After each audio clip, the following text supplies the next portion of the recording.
but after today, you just might start calling me the Dough Daddy.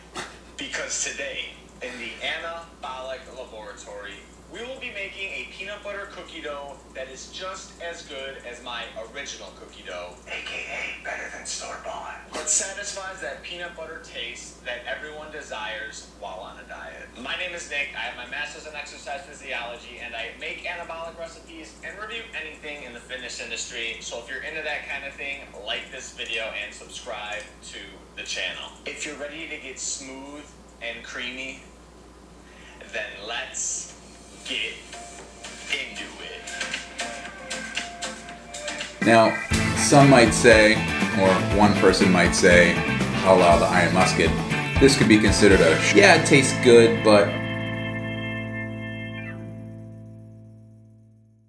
Welcome back to the Anabolic Hub, where we make anabolic deliciousness. We're back inside my kitchen today, and we're doing a recipe review on the exercise for cheats. On the exercise for cheats. All right, how did I do exercise for cheats? Exercise for cheats. Damn it, Greg. Good review on Nick over at Exercise for Cheat Meals recipe. He just came out with a peanut butter cookie dough. Oh my goodness. If you have tried any of Nick's cookie dough recipes, especially that chocolate chip one, you know that he is on the money with these. Looking forward to trying this one. Watching the video, it already looks fantastic, but we gotta put it to the test. So, with no further ado, let's make it. Here we go. So this is actually, again, one of those magical recipes where we're mixing together some wet ingredients, we're mixing together some dry ingredients, and we're combining the two for some anabolic deliciousness, or so it seems. We're gonna put it to the test, but let's get things started here by mixing together the dry ingredients first. If you're looking for the ratios for the ingredients, of course you know you can go to Nick's video and check it out. I'll link to it in the description box below. But let's get making this as fast as we can so that we can get over to the taste test table and see if it's for real. We're gonna roll the dice just like Nick did. We're not gonna heat treat our flour. We're just gonna roll with it. I don't know about you. I ate plenty of raw cookie dough when I was a kid. Never had any problems with it. Let's roll the dice again. Here we go.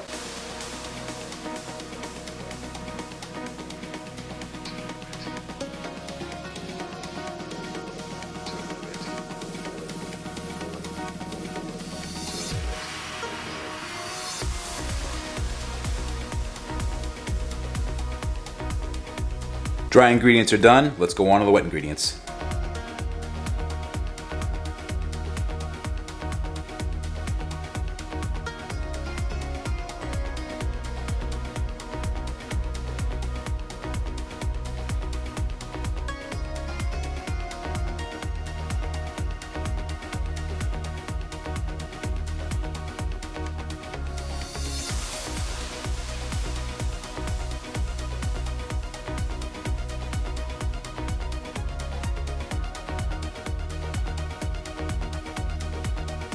And just like that, super simple, we mix together our dry ingredients, then we mix together our wet ingredients. Now we're ready to combine the two, which you're supposed to do in separate batches, 3 or 4, depending on how it's mixing up. So let's do that next.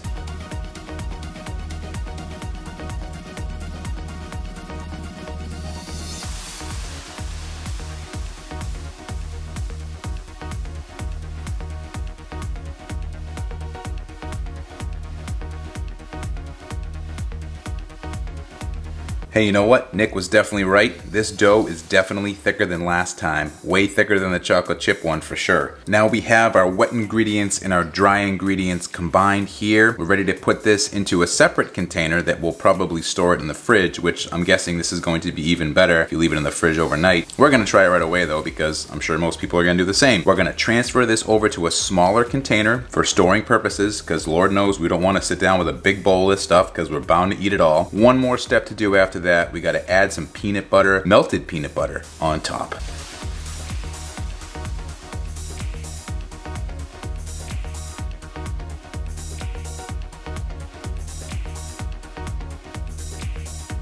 And voila! Sorry, had to. We got our peanut butter cookie dough ready to go. We're gonna measure out a serving size recommended by Nick and head on over to the taste test table.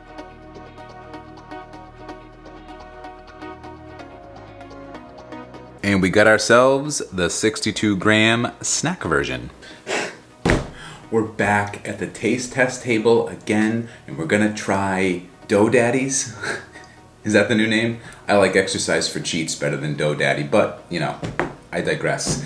Let's get back to the taste test here. Nick, looking like he did another phenomenal job on a dough. Let's give it a try here. So it was very hard not to lick this spoon after I put the peanut butter, the melted peanut butter on top, which is supposed to really give it that extra flavor punch to make it actually taste like real peanut butter cookie dough. We're gonna put that to the test. I actually cheated a little bit. I didn't wait until I got to the taste test table to do the first taste.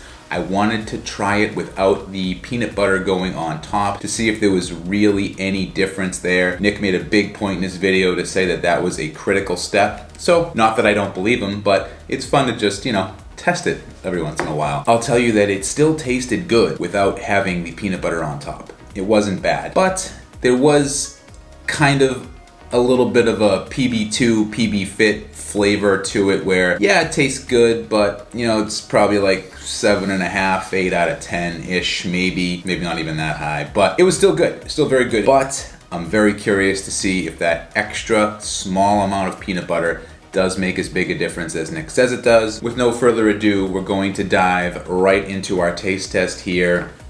And by the way, this is the snack version here. You can see it's not a big serving, but it's not supposed to be. I think there's over 1,000 calories in the entire batch. So you really want to make sure you're measuring this stuff out. He does list in his video a portion which is, I think, about 3 times or so, almost 3 times as big as this. And that's more like it. There you're looking for about 500 calories. I think here it's like 150, 160 for this amount. Anyway, we're eating cookie dough here. The amount of protein, you'll be shocked when you see it. Nick lists the macros in his video towards the end. You should definitely go check out the video if you haven't already. The link to his video is in the description box below. Let's give it a try. Final product with the peanut butter put on top. Very small amount, of course. Let's give it a go. First bite, best bite. Don't care what you say. That's how it is.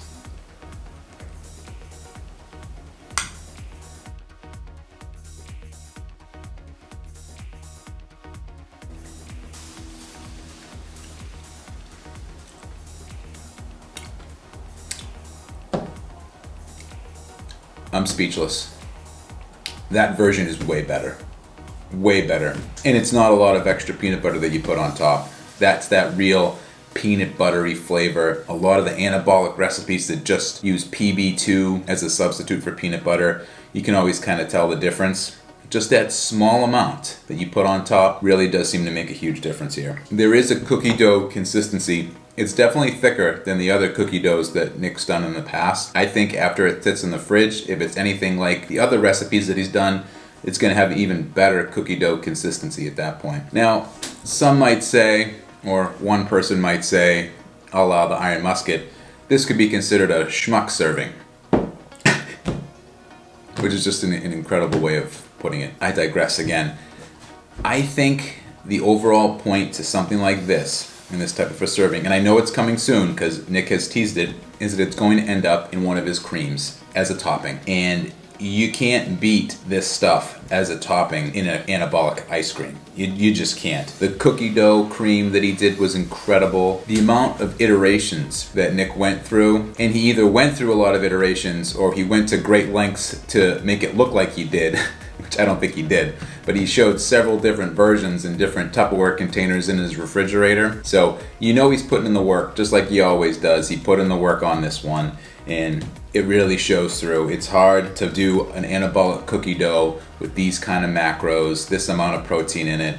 Just crazy. The way this tastes, this is incredible. It's definitely one of those things that you want to measure out. You could very easily sit down and probably eat about half of it and really not be that full, but the macros will be a heck of a lot better than any store-bought cookie dough that you buy. I would recommend, if you're going to break it up into portions, that you at the most put in, and I think it's a 500 calorie amount that Nick recommends as like a full meal amount. I would break it up that way, just so you're not overeating on this stuff. It would be very easy to sit there and gorge yourself on the whole batch, especially if you hadn't eaten much that day. It does taste that good. But as far as cookie dough goes, I've had peanut butter cookie dough in the past. probably like we all have, and this is pretty spot on. I would say it's definitely 9 out of 10, easy 9 out of 10. The consistency right now, not having even been in the refrigerator, is more cookie dough-like than his other cookie dough recipes for sure. And like I said, I think if it sits in the fridge, even for an hour, probably better off overnight. You'll probably have even more of an authentic, not just texture, but flavor as well. I definitely found that with the chocolate chip cookie dough recipe, so I wouldn't be the slightest bit surprised to see it happen with this. So I'm curious to see how that turns out. I've already put the rest in the refrigerator, so I'll follow up in the comments section below if anyone's interested to know what it tastes like after it's sit in the fridge for a little bit, or you can just try it yourself, or both. Let's talk about it. But this is another winner by Nick for sure over at Exercise for Cheats. I'm sorry. Thank you, Greg, for that. Yeah, so overall, definite winner. Have you guys tried this cookie dough recipe by Nick yet? What do you think? If you have, let me know in the comments section down below. I'm curious your thoughts too. Have you let it sit in the fridge yet? What do you think? Is it good? Is it better? Is it the same? How would you compare it to his other cookie dough recipes? Let's have a boisterous discussion in the comment section about cookie dough. But it's getting to be about that time. I gotta get up out of here, so see you in the next one. Bye.